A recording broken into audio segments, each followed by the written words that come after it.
So in LeadBlasta, we actually have a full SMS marketing system, and you can use this system to send broadcast messages. So that means that you can choose to send an SMS to everybody on your list in any country all at one time, okay?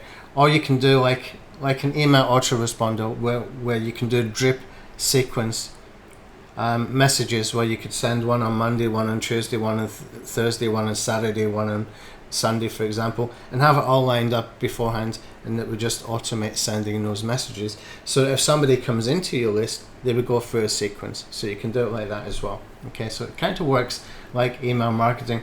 The difference is, in my mind anyway, how to use this, is that this is far more powerful for affiliate marketing, okay, for the purpose of getting people to attend a webinar, okay. Now recently, I've mentioned this in a few recent videos as well, but recently I did a webinar where we got 200 attendees on that particular webinar, and one of the reasons I got so many people onto the webinar live was that we were giving attendee only bonuses, which was a checklist, okay.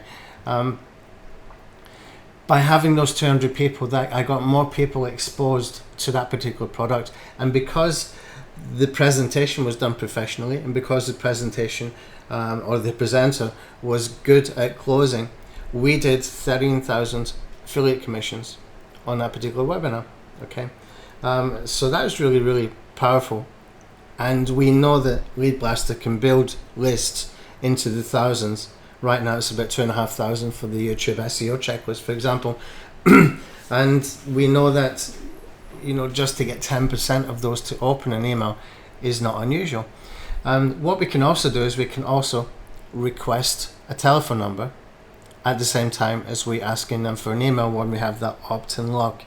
So that's where we would put that telephone number option there. So let me just backtrack a little bit, guys, here. When people open your Chrome extension for the first time, this is what they see after they have opted in, okay. First time they open it, they will have on this screen your opt-in lock, okay. So you're asking them for the email, and you can put in here the telephone number as well as optional if you want, okay. So you can tell them, give me your mobile number, your cell number, so that we can send you SMS messages, for example, when we have a webinar coming up. So we can go and have a look and see how to set this up, and to do that I'm just going to open one of the apps I'm already working on.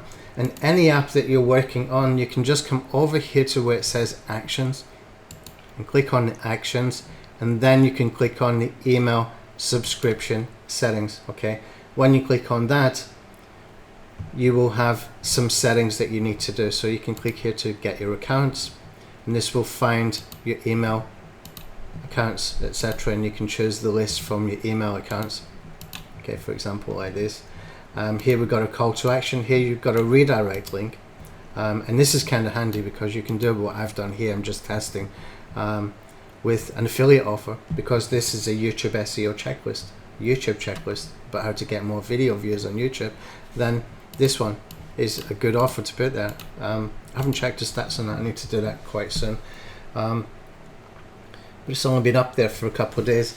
The thing is, you've got that whole opt-in log thing happening, so that when people actually open up your Chrome extension for the first time, they are presented with the opt-in log. They've already taken the first action of installing the app, so that when they go to open the app, then they have the opt-in log. And this is where you can ask them for a telephone number. Okay, so we ask them for first name, last name. These are optional. If you don't want to use them, you don't have to use them. Just make sure that you have your API, etc., set up for your email settings. Now for the telephone settings, it's really easy. Okay, checkbox to show the telephone number, and you will choose a telephone list that you want to work with. So for example, I can choose the LeadBlasta challenge, where we have, this is a perfect situation for this, exactly for this purpose, because when we put that offer out for the LeadBlasta challenge to build 1,000 email subscribers in 30 days using LeadBlasta, then I can use this to tell them there's a webinar coming up tomorrow. There's a webinar coming up in 1 hour. Make sure you can attend. The replay is up, that kind of thing. You can just keep them informed, okay, so that people feel safe. You start to nurture them on that journey, and you can communicate with them directly that way as well, okay. If you haven't got a list or you want to create a new list, you just click on here to add a new list, okay. So you're just going to give your list a name, a description. In the fields, you need to pre-do these custom fields yourself to choose a first name and last name. I will get them to hard code this. Actually, it should be hard coded. Right now we need to sort of create these custom fields. I'll cover that in a separate video. And if you want to create a new field, you would just create it from here. Okay. List opt-in and list opt-out keyword. That's if somebody wants to unsubscribe. So you're just going to tell them to unsubscribe, reply to this email, use this keyword. And if you use this keyword, you will be opted out. So you can put in here something like unsub. Okay, so that will keep you compliant, and I guess that Twilio will let you know anyway if there's any problem there. The next thing is sending a broadcast or sending some drip sequence messages. So we can come over into the SMS tab over here, and we can choose between broadcasts or sequences. So if I choose broadcast, then I can create a new broadcast from over here with the blue button. Just before I do that, you can see this other section here. It says custom fields. If I come in here, you can see I've got two custom fields. One is first name, one is last name. This is information we can request from that opt-in form. So we can ask them for the first name, for the last name, and anything else. Maybe you want to ask them what city, for example. That's entirely up to you. So you can do that if you want to. Just add it as a custom field so that when you go to ask them to opt in, these custom fields will be available there for you to be able to use. Okay, so let's come into broadcast, and you can see one I've kind of started to set up here. Take the LeadBlasta challenge. I'm just going to click on let's do a new one. I'll click on create a new broadcast. Okay, so your name you're going to put up here. I'm going to put in here LeadBlasta. Okay, Twilio account, that's a telephone number you want to send from. And telephone number lists, you can see the list that you've got in here. You can just choose the ones you want to send to. You can choose to all, send to all, okay? And then here you're going to send your messages. And here I can just put in something quite short. You don't want it too long because you don't want to send more than one SMS, okay?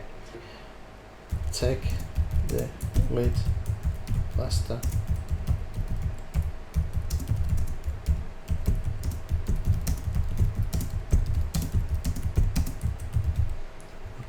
grow your email list in 30 days. Take the LeadBlasta challenge, grow your email list in 30 days. Okay, and here we can just put a link to the webinar. Okay, so I'm just going to grab webinar registration link. Now what's important about this is that we have a shortener, a URL shortener that we have built in. We've actually built the server ourselves for this. So any long links here will be sort of brought down to, I think it's about 6 characters for the domain name. I think we've got click.me or something like that. I can't remember which one it is. So that will just be cut down altogether, and it'll be very, very short. That means we can make it shorter so that we can send just one SMS. If I keep writing up here, okay,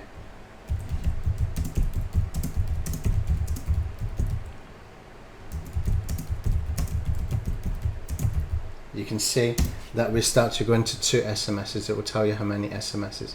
So now what I can do is I'm just going to come back and see which point. Okay, so it's about 159 or 160 characters we got to play with. Okay.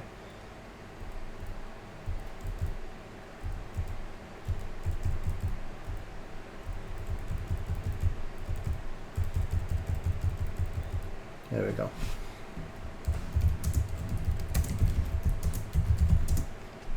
Get more info here. Still in 1 SMS. So what I can do then is I can save this, right? And so now once you have this saved, you can see your messages here. So this dashboard here for your messages, is where you're going to be sending from. Okay, so we have our messages, but we haven't sent that message yet. What you would do is you would come in here to the actions, and you would click on publish from here, and that will send to all of the emails and all of the lists that you have chosen to work with. Okay, and that simply sends out your broadcast, and you can come in here later and you can see what name you used to send from. You can see the actual text that you sent. You can see what date, and here you can see some other information as well, like what time it was added at, etc, etc.